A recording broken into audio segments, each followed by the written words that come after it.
Olá, povo de Deus, quinta-feira, 7 de dezembro de 2023, Santo Ambrósio, primeira semana do Advento.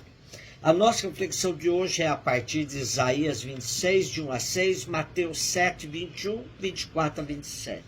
Naquele dia cantarão este canto em Judá: uma cidade fortificada é a nossa segurança.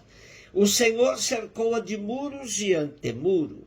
Abria as suas portas para que entre um povo justo, cumpridor da palavra, firme em seu propósito, e tu lhe conservarás a paz, porque confia em ti. Esperai no Senhor por todos os tempos. O Senhor é a rocha eterna. Ele derrubou os que habitam no alto, há de humilhar a cidade orgulhosa, deitando-a por terra, até fazê-la beijar o chão. Hão de pisá-la os pés dos pobres, as passadas dos humildes. Continuamos no texto de Apocalipse de Isaías, que compreende os capítulos de 24 a 27. Texto sempre de difícil datação, mas parece haver um consenso entre os estudiosos da Bíblia que, apesar de estar na secção do primeiro Isaías, ele seja mesmo pós-exílico. O trecho de hoje é continuidade do que lemos ontem, é a celebração da vitória dos pequenos e pobres sobre os babilônicos, os moradores das alturas da cidade inacessível. Aqui o contraponto está entre Jerusalém, cidade dos justos, e Babilônia, terra de gente soberba. Na verdade, o profeta está afirmando que, se Jerusalém seguir realmente os mandamentos do Senhor, ela será forte, porque é habitada por um povo justo, que respeita a fidelidade, que tem caráter firme e conserva a paz, porque tem confiança em Javé. Este é mais um desejo que realidade. Israel já está de volta à sua terra, depois de ter passado pelo cativeiro da Babilônia. E o profeta trata de animar o povo para que não perca a esperança e reconstrua Jerusalém, respeitando a justiça e o direito. Desta maneira, os habitantes da cidade sanguinária serão pisados, estarão debaixo dos pés dos pobres, dos passos dos humildes.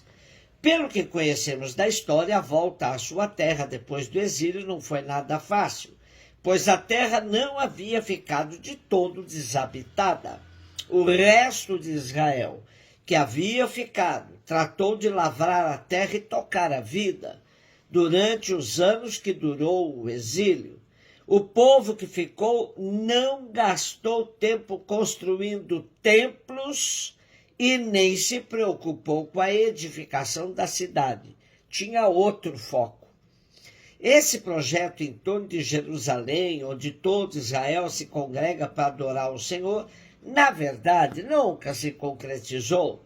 Israel continua longe de ser um povo homogêneo, adorador e construtor da paz tão sonhada. Parece que a beligerância está no sangue deste povo. Atualmente, desde 1948, data da criação do Estado de Israel, passou por enormes vicissitudes, mas nunca reconheceu o direito de outros povos vizinhos, sobretudo dos palestinos. O sociólogo Lejeune Mirran relata que hoje a Cisjordânia, a faixa de Gaza e Jerusalém Oriental, se viessem a constituir-se como território de um eventual Estado da Palestina, significariam apenas 20% de toda a terra palestina. Mas nem isso tem sido possível. A mesma ONU que, em 29 de novembro de 1947, dividiu a Palestina e determinou a criação de 2 estados, um árabe e outro judeu, recusa-se a cumprir sua própria decisão. Em 14 de maio de 1948, estabeleceu apenas o Estado de Israel. Os palestinos, desde a Assembleia Geral de 2011, pediram a sua admissão como Estado-membro, que teria o número 194, mas por pressão dos Estados Unidos e de Israel, que se recusam a aceitar essa resolução, isso não tem ocorrido. Um povo que passou pelo Holocausto durante a Segunda Grande Guerra, onde teve 6 milhões de judeus sacrificados pelos nazistas, poderia ter mais sensibilidade histórica com o povo palestino. Enquanto estivermos subjugados pelo Império Norte-Americano, não há luz no fim do túnel para os palestinos. O Salmo 117, 118, em ressonância à primeira leitura, nos leva a afirmar: é melhor buscar refúgio no Senhor do que pôr no ser humano a esperança. É melhor buscar refúgio no Senhor do que contar com os poderosos deste mundo. Mateus 7, 21, 24 e 27. Disse Jesus aos seus discípulos: nem todo aquele que me diz, Senhor, Senhor, entrará no reino dos céus, mas os que põem em prática a vontade de meu Pai que está nos céus. Portanto, quem ouve estas minhas palavras e as põe em prática é como um homem prudente que construiu sua casa sobre a rocha. Caiu a chuva, vieram as enchentes, os ventos deram contra a casa, mas a casa não caiu, porque estava construída sobre a rocha. Por outro lado, quem ouve estas minhas palavras e não as põe em prática é como um homem sem juízo, que construiu sua casa sobre a areia. Caiu a chuva, vieram as enchentes, os ventos sopraram e deram contra a casa, e a casa caiu, e sua ruína foi completa. O evangelho escrito por São Mateus traz nos capítulos 5, 6 e 7 um grande sermão de Jesus sentado na montanha, que começa com as bem-aventuranças.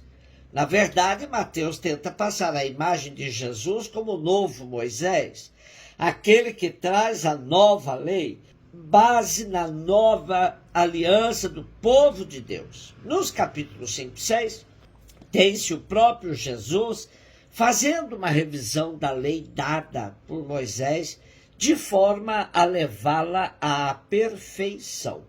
Por isso, no capítulo 5, temos Jesus inúmeras vezes falando: ouvistes que foi dito, eu, porém, vos digo.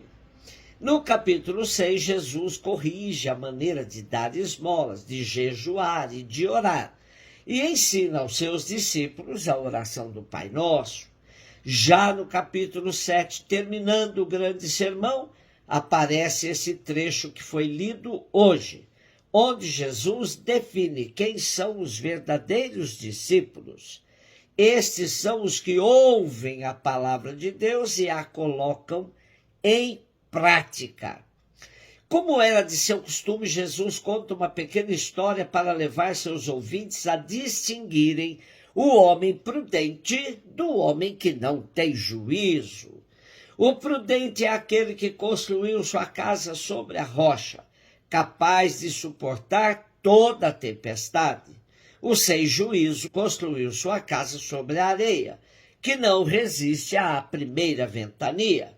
Ora, a rocha é o próprio Jesus, é a sua palavra, que funciona como cimento sólido, que dá estrutura à casa e à vida do verdadeiro discípulo de Jesus. A areia são todas as coisas que substituem Deus na vida da pessoa.